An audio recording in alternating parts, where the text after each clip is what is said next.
Hi everyone, today is Wednesday the 16th of May 2018. Is John McCain a hero? The Washington Post says so.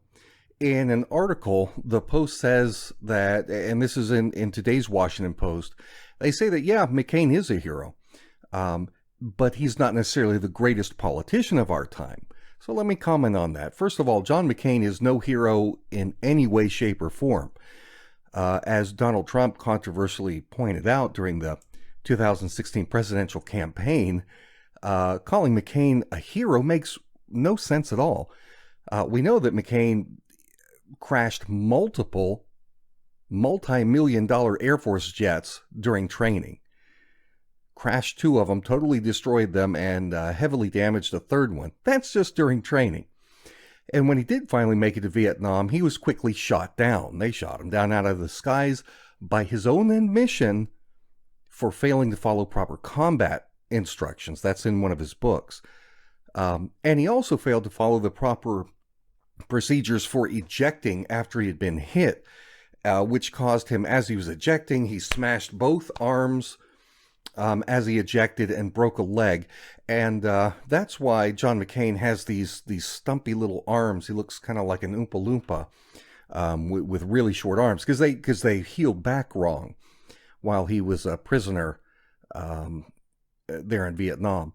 And we know that the Vietnam vets really despised John McCain because after getting captured, McCain sang like a bird for the communists. He helped them to make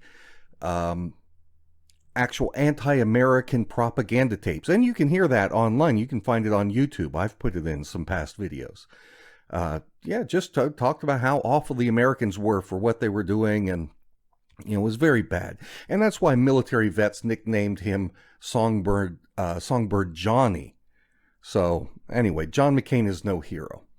But setting aside the hero label, I still disagree with the rest of what the Post was saying. I don't think it's sufficient to say that John McCain is not the greatest politician of our time. The truth is, John McCain is a dirty, filthy traitor to America. He has functioned as a tool of the Rothschild network to undermine America. He's an enemy. He's a world-class villain. He's got the blood of hundreds of thousands of innocent people on his hands with all this warmongering he's done around the world. You can bet if there's a chance to go to war, John McCain's going to be for it. Now, let's go backwards, though, just a moment, so I can tie John McCain into this other Washington Post story I saw today that I want to mention to you. Back in 2000, the top three Republicans that were running for the presidential nomination were George W. Bush, John McCain, and Steve Forbes, in that order. There were a lot more. There were like 12 candidates running. Well, I knew that Bush was a big-time neocon that was going to usher in war, so I didn't want him. I knew John McCain was a lecherous traitor. So what I did was I backed Republican candidate Steve Forbes because he had the next greatest shot at knocking those guys off.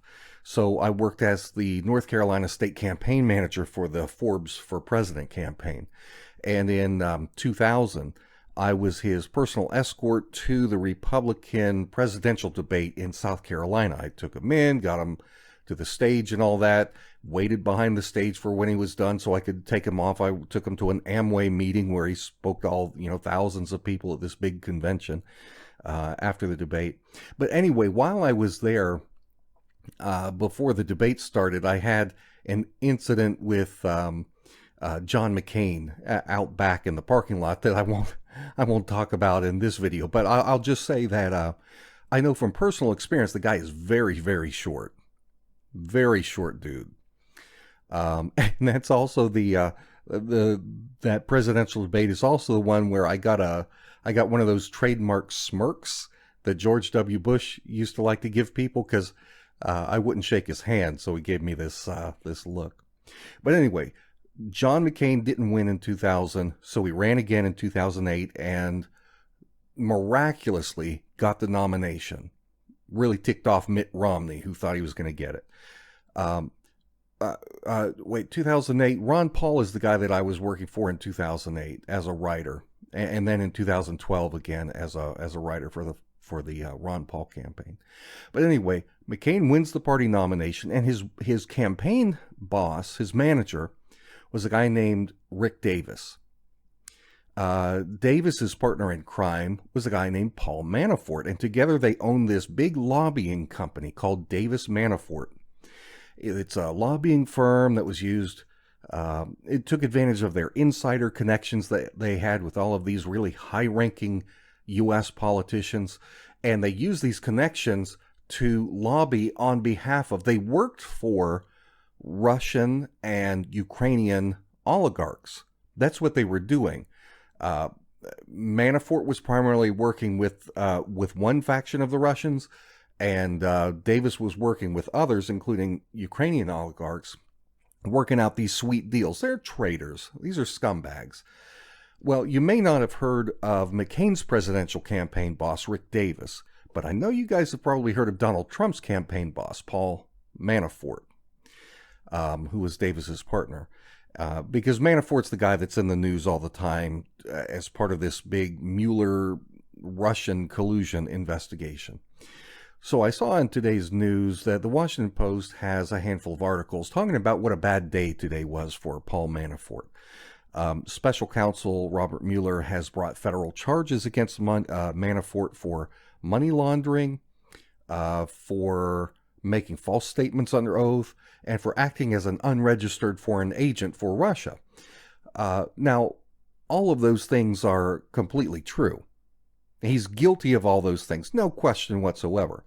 But Manafort's attorneys were arguing today that this is all beyond the scope of Mueller's mandate to look into collusion between the Trump campaign and Russia.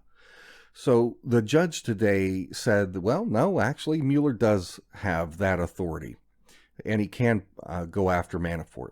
So this basically means that Paul Manafort is going to go to trial. He is going to end up in prison because the evidence against him is overwhelming, possibly go to prison for the rest of his life. Either that, or he can work out a sweet deal with Mueller by turning on Trump and giving him some dirt on Trump. And that's really why Mueller is going after Manafort to begin with. It's not about Manafort. Mueller doesn't care about him. He's going after Trump. But anyway, the confluence of these two stories of John McCain and Rick Davis and Donald Trump and Paul Manafort, this touches on a subject that I have always enjoyed investigating, and that is the ways in which the Rothschild New World Order syndicate takes control of our politicians, not just here in the United States, but politicians and officials around the world, and uses them for their own greedy, pseudo-capitalistic purposes. Well, back in 2016, if you're a longtime viewer, you'll remember some of this stuff. Back in 2016, while I was researching McCain's ties to some of these Russian oligarchs, I discovered that Paul Manafort, because I was really looking into Rick Davis and what they were doing, but I discovered that Paul Manafort had some really dirty ties to Russia. And then when Donald Trump ended up making Manafort his new campaign chairman, gee whiz, I said in my videos back then, if this guy gets elected, if Trump wins the election, this is going to come back and bite him. This is going to hurt him. And of course, that has turned out to be the case. And the truth is, it's the Zionists that pushed Manafort on Trump. That's how he got in. They flipped Jared Kushner. The Zionists got Jared Kushner and used Kushner to sell Manafort to Trump. That's how it worked out.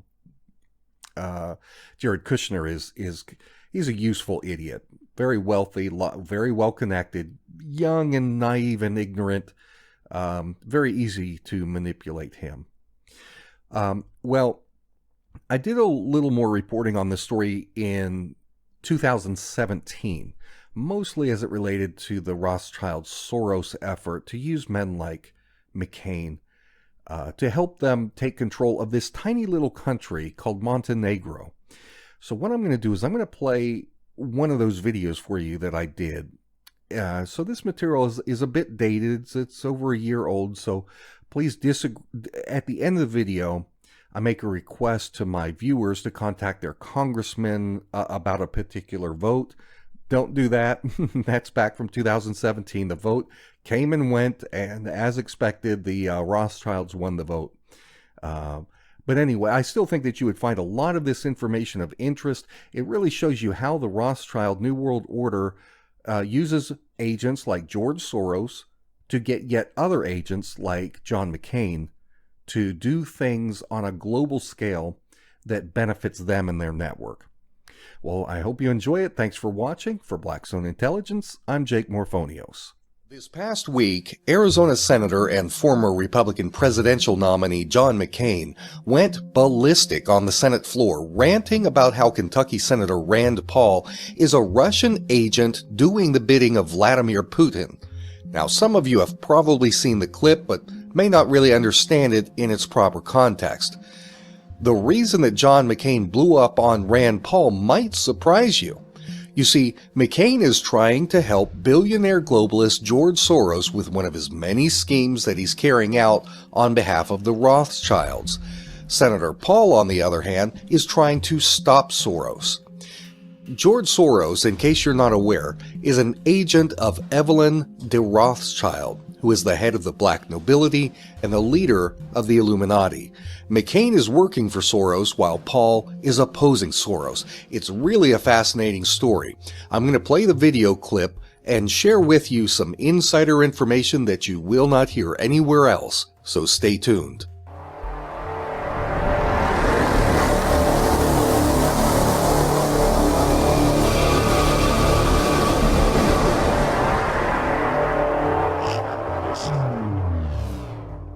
I'll start by showing you the video clip of McCain's meltdown, and then we'll talk about it for a while. So, Mr.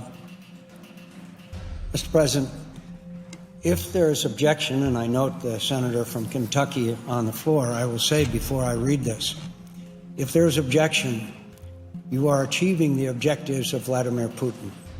You're achieving the objectives of trying to dismember this small country that has already been the subject of attempted coup. I have no idea why anyone would object to this, except that I will say, if they object, they are now carrying out the desires and ambitions of Vladimir Putin, and I do not say that lightly.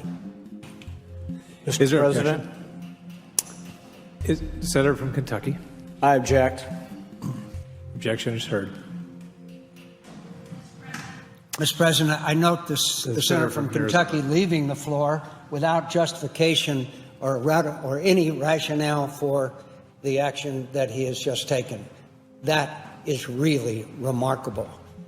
That a senator blocking a treaty that is supported by the overwhelming number, perhaps 98 at least, of his colleagues, would come to the floor and object and walk away. And walk away. The only conclusion you can draw when he walks away is he has no argument to be made. He has no justification for his objection to having a small nation be part of NATO that is under assault from the Russians. So I repeat again, the senator from Kentucky is now working for Vladimir Putin. I yield the floor. The number one practical enemy of George Soros and the New World Order today is Russian President Vladimir Putin. Hands down, he is doing more to oppose the New World Order than any other global leader at the moment. That has attracted the crosshairs of the New World Order's hitman, George Soros. Soros has already established a major influence, if not complete control, over several Central and European nations, including Kosovo, Macedonia, Georgia, Romania, Albania, and Moldova. We know that Soros was behind the 2014 overthrow of the pro-Russian government of Ukraine. When the ethnic Russians of eastern Ukraine and Crimea turned to Mother Russia for support, the U.S. State Department responded by coordinating a massive set of economic sanctions against Russia, sanctions that were designed to cripple the nation economically and bring Putin to his knees. Soros pressed hard for the United States to pass these sanctions using his political puppets, including Arizona Senator John McCain. The area that Russia was hardest hit from these sanctions was in its oil and gas industry. Half of Russia's gross domestic product and 70% of its exports comes from oil and gas sales, much of it to Western Europe. So, if you can cut off Russia's ability to sell oil and gas, the nation could possibly, well, quite likely, suffer an economic collapse. And that's exactly what the USA has been trying to do through its sanctions on Russia for the last 2.5 years. Obama rallied his Western European allies together to try to destroy Russia's economy. This is simply a matter of economic warfare. However, it hasn't been enough. Somehow, Vladimir Putin has been able to hold on. And one of the ways that he's done this is by working on new oil pipelines to make it cheaper and easier to get their Russian product into the markets other than just Western Europe. For example, one major project has been Russia's joint efforts with Turkey, and it's called the Turkish Stream or Turk Stream. This pipeline lets Russia get their gas down to Turkey, to Greece, to Macedonia, to Serbia and Hungary and that region. And this is helping to keep Russia's economy from collapsing. But, being the economic hitman that he is, George Soros concocted a scheme to further damage Russia's oil and gas revenues. Because Russia is trying to sell to nations like Macedonia and Serbia, for example, Soros and his handler Nathaniel Rothschild have virtually purchased the entire nation of Montenegro. Nathaniel Rothschild, who, by the way, is just 2 years older than me, he is the son of Jacob Rothschild.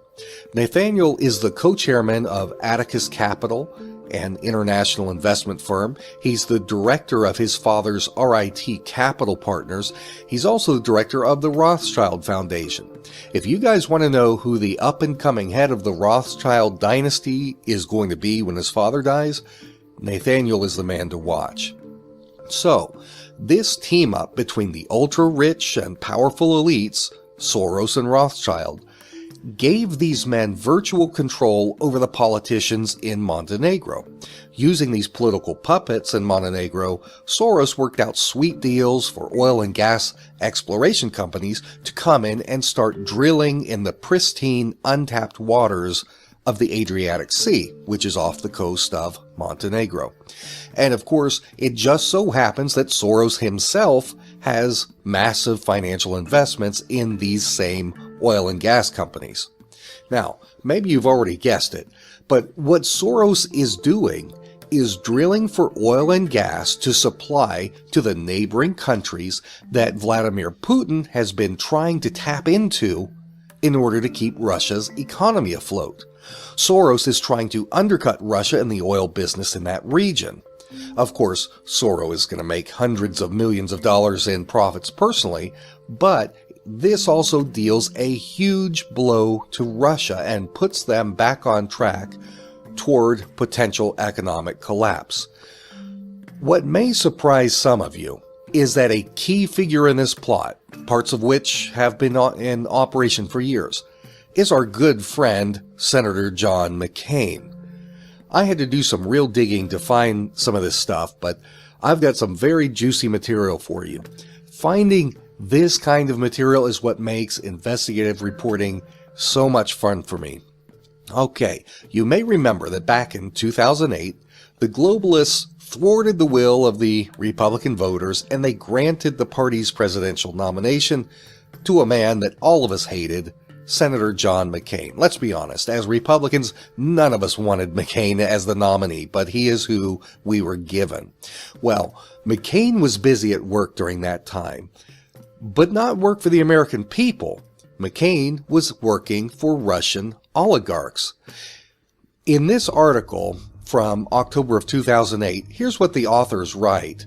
Quote, in his acceptance speech at the Republican convention, John McCain lashed out at Putin and the Russian oligarchs who, and now they're quoting McCain, quote, rich with oil wealth and corrupt with power, are reassembling the old Russian Empire. The article continues, yet despite McCain's tough talk, behind the scenes his top advisors have cultivated deep ties with Russia's oligarchy indeed. They have promoted the Kremlin's geopolitical and economic interests as well as some of its most unsavory business figures through greedy cynicism and geopolitical stupor. The most notable example is the tale of how McCain and his campaign manager Rick Davis advanced what became a key victory for the Kremlin, gaining control over the small but strategically important country of Montenegro. All right, the article goes on to describe what I've been able to confirm through some other sources as well. At the time, Vladimir Putin was trying to get a Russian outpost set up somewhere along the Adriatic coastline, and Montenegro seemed like it was his best option.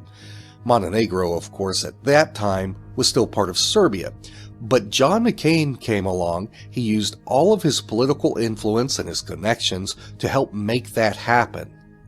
Now, doesn't that sound strange? John McCain trying to help Putin and the Russians? I found that as I read a lot of these old articles, there was a common thread. The authors of the articles knew that their facts were right, but they were confused. John McCain seemed to be working for Putin and Russia by helping them to get Montenegro to break away and become independent from Serbia, so that it would be easier to take control of. But that didn't make sense to the authors. Well, that's because there is more to the story. Remember, we've got to look at more than just one or two pieces of a puzzle to know what the finished puzzle is going to look like. I've put the pieces together so that I can tell you all the rest of the story, or at least a much larger part of it. Yes, McCain did seem to be working to help Russia gain control of Montenegro.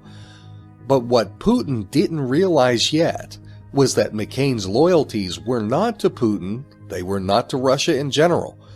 They were loyalties to a particular Russian oligarch, a man named Oleg Deripaska.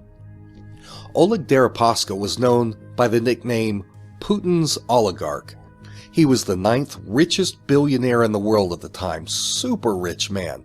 He owned the world's largest yacht, which was called the Queen K. It was so huge it had a crew of more than 70 people. Oleg was the controlling shareholder of a company called Rothschild. This is the Russian aluminum giant, which happens to be the biggest aluminum company in the entire world. It just so happened that 40% of Montenegro's GDP and 80% of its annual export earnings came from the sale of aluminum. So Oleg went into Montenegro and bought up all of the aluminum plants, meaning that overnight, Putin's pal, Oleg Deripaska, had taken control of the national economy of Montenegro. Now, in the shadows, John McCain was working with Oleg Deripaska. I dug up some photos here to show you from 2006. These photos were taken in Montenegro. This particular yacht was owned by an Italian felon, a man named Raffaello Folieri. He was a rich and powerful player, also a convicted con man. You may notice standing behind him was his girlfriend, someone you might recognize, actress Anne Hathaway. The man whose hand he's shaking is Rick Davis. Davis was John McCain's presidential campaign manager, but Davis was also a lobbying firm president. It was called Davis Manafort. Powerful lobbying firm. It was this lobbying firm that ran the entire campaign for independence for Montenegro to break away from Serbia in 2006.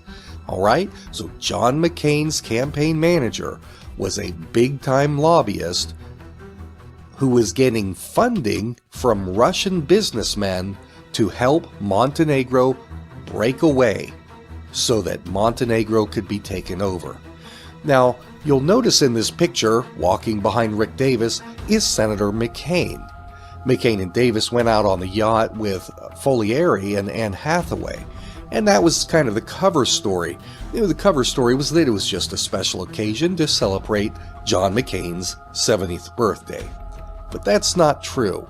You see, anchored not that far away was the mega yacht of Russian oligarch Oleg Deripaska. Remember the Queen K yacht. What happened was that McCain boarded one yacht and they snuck over to link up with Deripaska on the Queen K. You see, McCain wasn't actually working to help Vladimir Putin or Russia.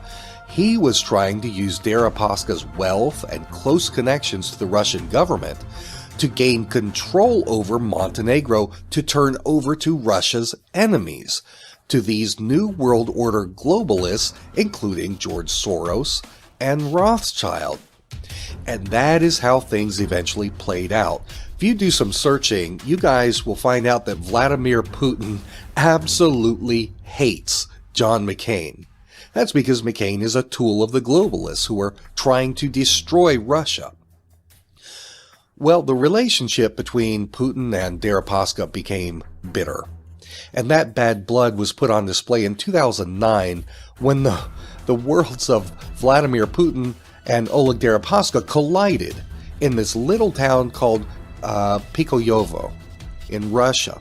What happened was that Deripaska owned a huge brick factory in this town. He also owned the town's electric company. And he was making a killing off the utilities business, but the locals couldn't afford the rates. So what Deripaska's electric company did was it started shutting off the electricity to the people's homes. And if you know what a Russian winter is like, it's not a pleasant thing to go without heat.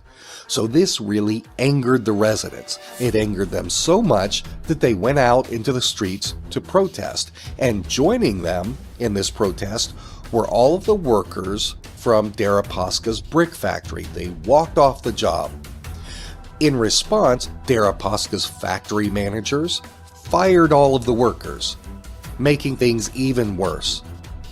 So, the people decided to go out and protest on a highway, the major highway.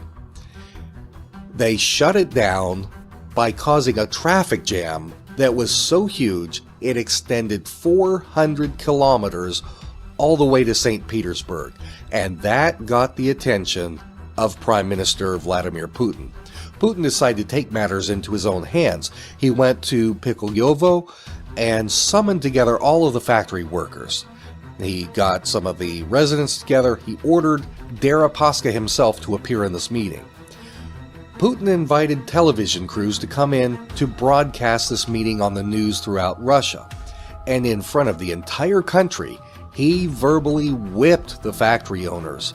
He whipped the local politicians. He said, "You have made thousands of people hostage to your ambitions, to your unprofessionalism, and simply to your greed."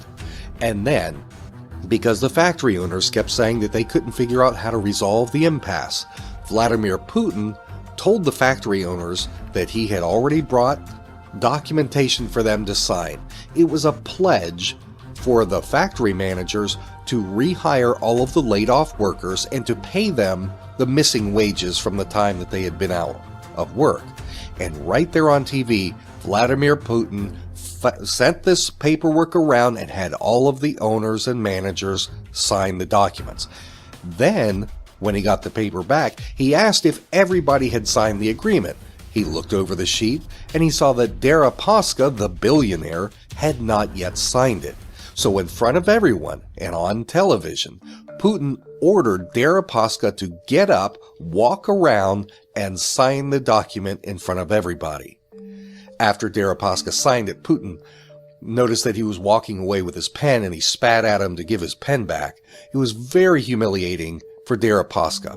I would love to show you this video clip, but I can't because of copyright protections. But just go to the YouTube search box, put in Putin Deripaska, that's Deripaska, and several videos should come up. Now, let's just review this really quick. Between John McCain's two presidential runs, 2000 to 2008. McCain was secretly working with corrupt Russian oligarch Oleg Deripaska. He was also working with a powerful American lobbyist, Rick Davis, to help Montenegro declare independence from Serbia. This oligarch then took control of Montenegro by buying up the industries that control the national economy. And Deripaska's most notable business partner in the process was Nathaniel Rothschild. Rothschild, later on, then partnered with George Soros. And rather than using Montenegro to help Russia, these men turned around and exploited Montenegro by taking control of their oil and gas resources to try to destroy Russia through competition. And by the way, if it matters to you, Deripaska, Rothschild, and Soros are all Khazarian Jews. Now let's skip forward to today. McCain has been pushing to get Montenegro admitted into NATO, the North Atlantic Treaty Organization. NATO was basically a military pact that the United States set up after World War II to keep Soviet communism from spreading to surrounding nations.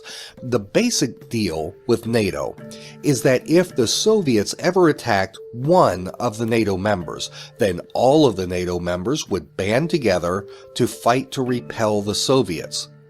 But the Soviet Union collapsed almost 30 years ago, so NATO should have been disbanded because it's no longer used for that purpose.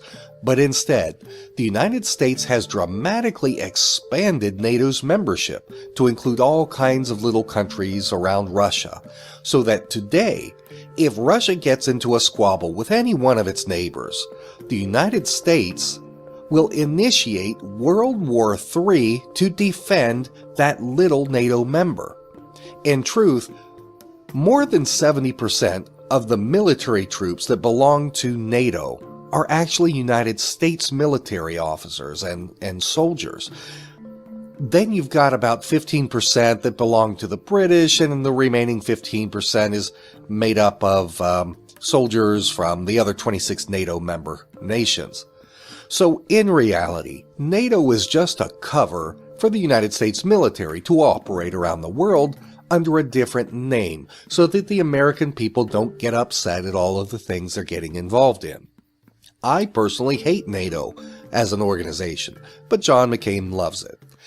NATO functions as a massive military force to do the dirty work of the Rothschilds and their agents, including George Soros. The Rothschilds want Montenegro. They want it included as a NATO member so that they can prevent Russia from being able to regain controlling influence over Montenegro's resources. And McCain is the puppet that has led the charge to admit Montenegro into NATO.